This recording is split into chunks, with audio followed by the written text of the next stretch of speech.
وبعد ما أن اجتمعت اللجنة الاستشارية البارحة لإعطاء مجموعة من التخفيفات، فإليكم التذكير بأهم هذه التخفيفات، حيث ستنتهي القيود المفروضة خلال الوباء يوم الاثنين المقبل 7 من شهر مارس، وذلك بعد أن قررت اللجنة الاستشارية إنهاء كورونا باس وإسقاط القناع عن الكمامات، فيما تقرر عقد لجنة استشارية أخيرة يوم 25 من شهر مارس لتخفيف كل القيود بالنسبة لكورونا باس وارتداء الكمامات.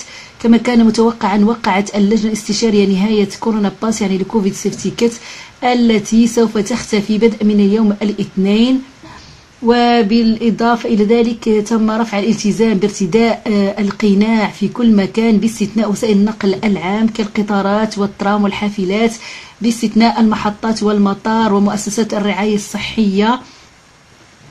يعني في وسائل النقل تبقى دائما مفروض ارتداء القناع، وكذلك في القطارات، ولكن في محطات القطار والترام ليس مفروض، وكذلك مفروض أيضا في المستشفيات وكل دور الرعاية الصحية ودور رعاية المسنين. كما لا يكون ارتداء القناع مطلوبا في المتاجر ولا في المدارس، ومع ذلك يظل القناع موصى به لا سيما في الداخل وفي الأماكن التي لا يمكن فيها ضمان مسافة الأمان البالغة متر ونصف، في أماكن الازدحام الاستثنائي، وفي القطاعات التي يكون فيها الموظفون على اتصال وثيق بالجمهور، يعني يفضل وينصح بارتداء الكمامات. وتلاحظ اللجنة، يعني أكدت أيضا اللجنة الاستشارية انتهاء ما يسمى بالمرحلة الفيدرالية يوم 11 من شهر مارس المقبل، وهذا يعني أن الحكومة الفيدرالية والأقاليم والمجتمعات تستعيد استقلاليتها وستكون قادرة على اتخاذ أي تدابير صحية في استقلالية كاملة. يعني ما تكونش الحكومة الفيدرالية هي اللي تتبع ابتداء من 11 من شهر مارس، يعني كل جهة غادي تتخذ الإجراءات اللازمة إذا رأت يعني الوضعية الوبائية، يعني حسب الوضعية الوبائية كل جهة تبقى لها حرية اتخاذ القرارات. لن يكون هناك يعني قرارات موحدة على المستوى الفيدرالي ابتداء من 11 من شهر مارس، ولذلك ستكون اللجان الاستشارية هي الاستثناء. ومع ذلك سيجتمع مسؤولو الحكومة الفيدرالية والكيانات الفيدرالية في 25 من شهر مارس لرفع القيود الأخيرة، خاصة ارتداء القناع. أما بالنسبة عن العمل عن بعد، لم يعد العمل عن بعد الذي كان إلزاميا ثم موصى به مناسبا، ولكن كما هو متوقع دعا القادة السياسيون الشركاء الاجتماعيين إلى تطوير نظام هيكلي في مرحلة اليقظة الشديدة.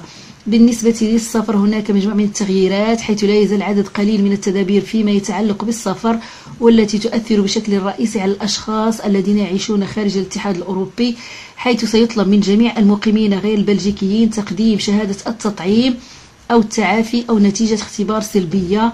ولا تنطبق هذه القاعدة على الإقامات القصيرة، يعني اللي بقوا في بلجيكا أقل من 48 ساعة لا يطالبون بأي شيء من هذه، لا شهادة التطعيم ولا التعافي. وحيث أيضا أما بالنسبة للأشخاص الذين يعملون مسبقا اختبار الPCR في بلادهم، فلن يفرض عليهم عمل اختبار الPCR عندما يعودون إلى بلجيكا. أما نموذج الPLF يعني استمارة السفر، فمطلوب فقط للأشخاص الذين يصلون مع من دول خارج الاتحاد الأوروبي التي تعتبرها بلجيكا ما زالت دول خطرة. أما البلدان المصنفة في اللائحة البيضاء أو الخضراء فلا يلزم عليهم ملء الاستمارة الPLF. هذه كانت أهم الأمور أو التخفيفات التي نصت عليها اللجنة الاستشارية.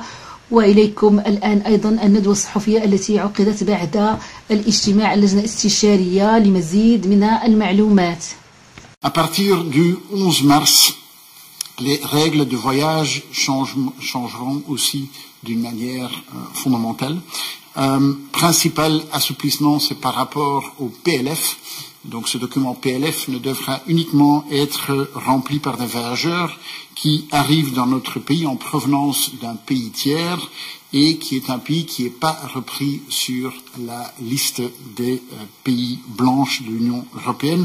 Donc ça veut dire que pour la plupart des cas, si vous revenez par exemple de vacances, par exemple en Europe, vous ne devrez plus remplir le PLF. Les obligations de tests et de quarantaine sont aussi uniquement maintenues pour des personnes qui ne possèdent pas l'un des trois certificats et pour les voyageurs en provenance d'un pays ou qui circulent qui reviennent d'un pays où un virus, une variante préoccupante circule.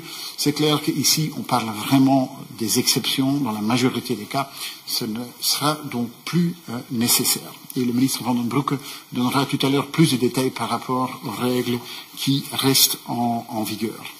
Un autre élément important, c'est que donc, à partir de fin de semaine prochaine, nous ne serons plus dans la situation d'urgence épidémique, et cela veut aussi dire que c'est la fin de la phase fédérale du plan d'urgence national.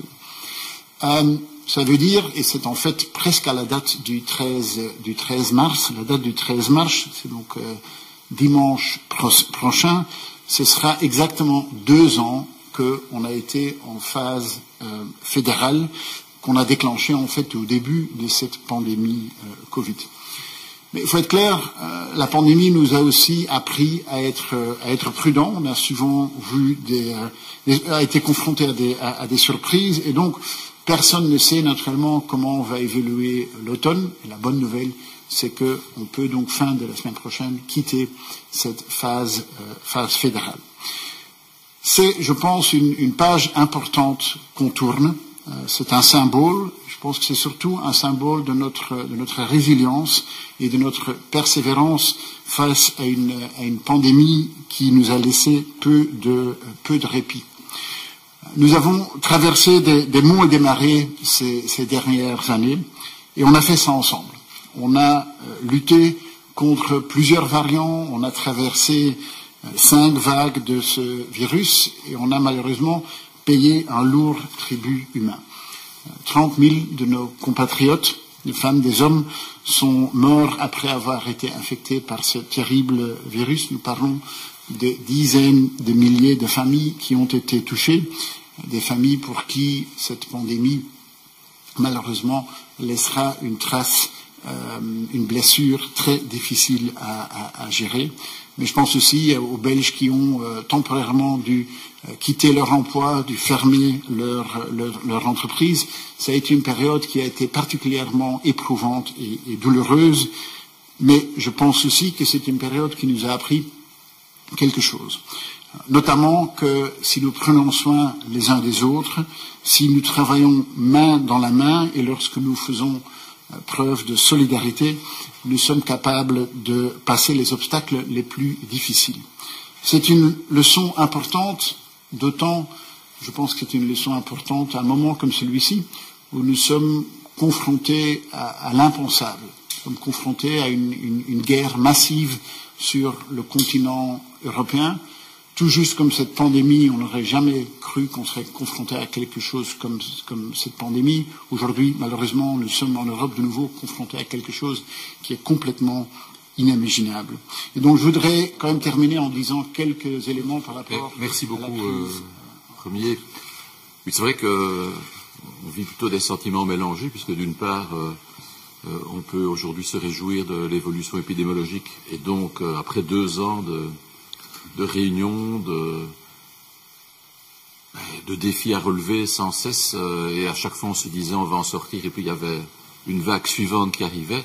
Cette fois-ci, on peut sans doute enfin avoir de l'optimisme et se dire que même si le risque zéro n'existe pas, on en sort tout doucement. Alors, ce que je voulais aussi dire, c'est que même si nous en sortons d'un point de vue épidémiologique, il restera encore je dirais, à soutenir les secteurs économiques durement touchés et qu'ils le seront encore dans les semaines et les mois qui viennent, notamment pour ce qui est de Bruxelles, tout le secteur lié à l'événement, le secteur culturel, mais aussi le secteur hôtelier, enfin tout ce qui fait l'attractivité d'une région comme Bruxelles et qui a énormément souffert depuis le début de cette pandémie. Et donc, nous serons encore aux côtés de ce secteur, nous allons le soutenir, le promouvoir, faire en sorte qu'on revienne, même si, et comme vous l'avez dit, un autre défi frappe à notre porte, et nous savons que les villes, notamment Bruxelles, seront confrontées, je dirais, à ce véritable défi de solidarité que représentera l'arrivée des réfugiés ukrainiens qui, eux, fuient autre chose qu'un virus, mais fuient